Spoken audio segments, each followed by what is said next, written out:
Cleo Hamel from H&R Block, Senior Tax Analyst. We're about to sex up the whole tax process, right? Absolutely. Okay, well, that's my tease to keep you hooked, but this is important for those of you that haven't filed your taxes.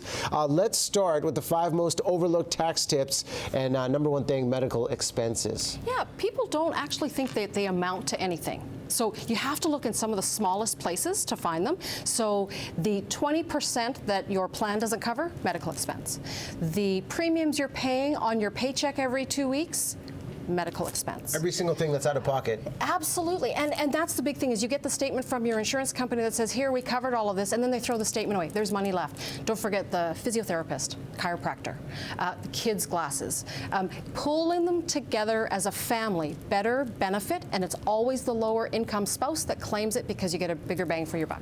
Gotcha. Disability tax credit. This one's interesting in terms of following up with the doctor, right? This is a little sensitive too. We're talking about people who may have some kind of infirmity that goes beyond, it's prolonged.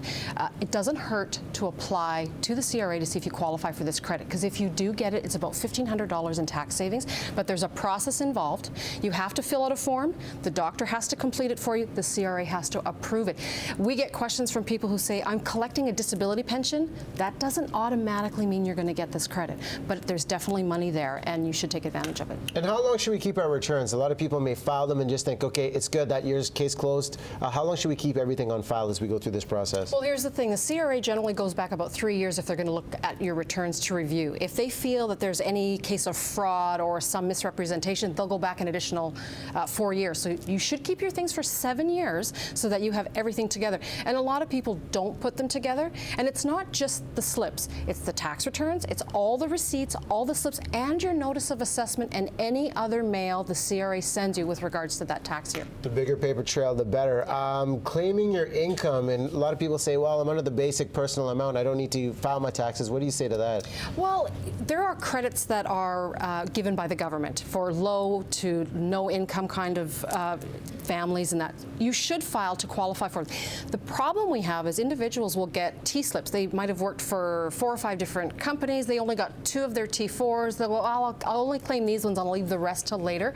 No, because the CRA will come back and they'll match those slips. And if you've not reported your T4, then you get into some consequences and penalties and interest. They'll always be watching us. Yeah. In terms of getting our benefits, what's your tip on this level? Again, remembering that you have to file, because one of the things is if you're collecting child tax benefit or a GST check, or if you're a senior getting the guaranteed income supplement, if you neglect to file, they actually cut you off and you don't get that benefit anymore. And if you're relying on it, that's the only way you're going to get it.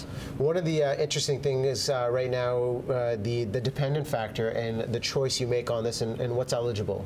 There are a number of things that are available. So obviously we think about our children, their dependents, but if you're looking after parents, you know, we talk about the sandwich generation, looking after young people and older people. There's a caregiver credit that's available if you are looking after a parent who's 65 and older. They don't have to have a disability or an infirmity. Just the fact that they're 65 and older means they qualify, but they have to live with you, and their income does come into account, but there could be, again, there could be some credit that you're entitled to for that. You know, when we look at 2012 as a whole, what were some new things that came up that may surprise people when they're filing their taxes now? Well, I think some of the things, first of all, we know that the GST is coming back, so the BC sales tax credit will be going back to the tax return, but not till 2013. So you'll have to be prepared for that.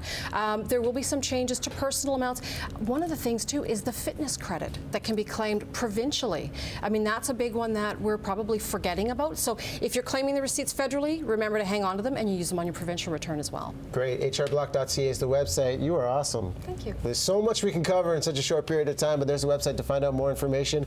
Good luck with the taxes. I know I still got to file mine. Russ, have you done yours yet? I have not done it yet. I tend to be that guy driving to the tax office on 11:59 on the before tax day, but I'll get it done, my friend. Absolutely. Now, thanks to those tips.